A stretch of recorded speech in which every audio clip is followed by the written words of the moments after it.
First day here in Lithuania and unang-una naming ginawa ng asawa ko is, alam niyo na, charot. Hindi. Bibili kami ng ano be, ng tawag nga niyan, nakalimutan ko tuloy. Bibili kami ng warm jacket kasi malimig na dito. It's already winter pero wala pa namang snow. And sobrang lamig. Hindi ako sanay sa ganito kasi nga from the Philippines, 'di ba? Sobrang init sa Pilipinas tapos biglang dito sa Europe ka dinala. Charot. Anyway, naglakad lang pala kami kasi sobrang lapit lang ng store dito sa bahay niya. And today is may araw. Nakita nyo naman 'di ba, may araw. So, hindi siya masyadong sobrang lamig pero for me, syempre malamig kasi nga hindi ako sanay 'di ba? And here, naglakad lang kami. Actually, sobrang lapit lang ng store and this is my first time na maglakad-lakad dito sa Lithuania ha. And I am very amazed kung gaano ka-organize yung lugar. Like, tingnan nyo. And sobrang napaka-discipline ng mga drivers dito. Kasi sa pedestrian, as in, medyo malayo ka pa. Umihinto na sila. Sa Pilipinas, be. Parang sasagasaan ka na lang bigla. Anyway, eto na pala kami. Eto nga pala yung store na, ano ba?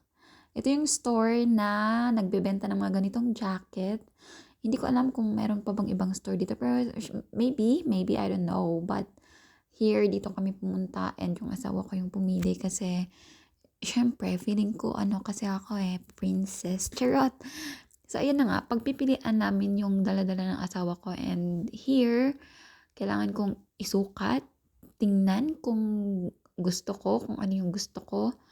And basta makikita nyo naman yan eh. O, eto na nga. So, ayan, isusukat ko na nga pala yung yung mga jacket na binili ko.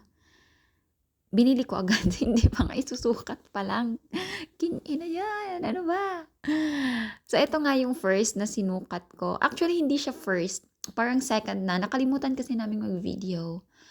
So, marami yung pinagpilian ko. Pero, yung nagustuhan ko is itong blue. Kasi, maano talaga siya, warm and yung may feather siya dyan. Kasi, di ba, feeling ko talaga nasa Europe na talaga ako. Yung parang, ito na talaga, charot.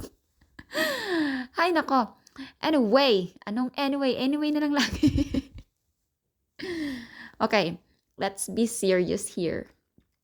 And yan, isa din yan sa bet ko. Kaya lang, be, sobrang laki niya, be. Ang lalaki kasi ng mga tao dito. And yan na nga, kasi nga sobrang trip na trip ko tong jacket na to. Kaya yan, sinuot ko kaagad kasi sobrang lamig din naman. And yung previous jacket na suot ko is, wala siyang hood. So, medyo mas malamig siya. And sa Philippines ko pala yun nabili. And here, yan yung mga batang Lithuanian. Actually, mga bata pa sila pero mas matangkad pa sila sa akin. Yung pala, yung mga Lithuanian pala, is napansin ko, ang tatangkad nila, para akong naging dwarf dito, besh. Sobrang tatangkad nila, be. Tingnan mo yung asawa ko. Yung asawa ko natangkad din ako, tapos mas may matangkad pa sa kanya. Kaya, hindi ko alam kung tama ba yung decision ko na atsarat, hindi. Tama to. Kailangan natin ipanindigan to. Ayan, uuwi na pala kami dyan. Kasama ko yung asawa ko. And, yan yung building na yan. Dyan kami nakatira. And, kailangan pang mga pindot-pindot dyan. Which is para sa akin. Kasi, syempre, sa Pilipinas, wala nang ganyan eh. Ano lang tayo, tawag dyan. Kumbaga, yung mga lock natin, hindi ganyan ka-OA. Charot. Ka-OA talaga. Tapos, ang daming pinto. Nahihilo ako dito, be. Yan, pinto na naman. 3 pinto yan. Pang-4 yung main door. Tapos, ang daming hagdan. Pero, sobrang saya ko naman talaga to have this kind of life here in Europe. Charot. So, dito na nga kami pala sa bahay. Of course, documented yan lahat. Kailangan ipatong talaga yung camera dyan. Kahit na pagbihis, dapat makita nyo kasi kailangan kong ipakita sa inyo kasi required. Hindi, joke lang. So, ayun na nga.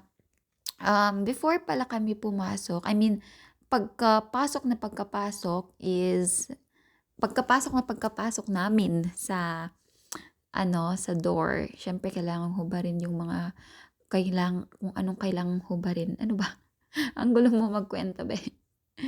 Ayan na nga, kailangang alisin yung mga kailangang alisin and mag-wash ng hand. Ganyan, ganun yung ano ng asawa ko. Importanteng hugasan yung kamay kasi siyempre galing ka sa labas, malamig, yung iba medyo inuubo na, medyo sinisipon na. So, um, nakakatakot? Hindi, ba't naman matatakot ka, be? Hindi naman nakakatakot pero ano lang, medyo kasi OA yung asawa ko kasi ayaw niya magkasakit ako. Hindi kasi ako sanay sa ganito eh. So, yun, protective lang siya kaayos. So, yun lamang yung video ko for today. Sana ay nag-enjoy kayo sa pakikipag-marites sa buhay ko. Charot! Ah, kingi na talaga. Wala na kasi akong ibang maisip eh. So, ayan na.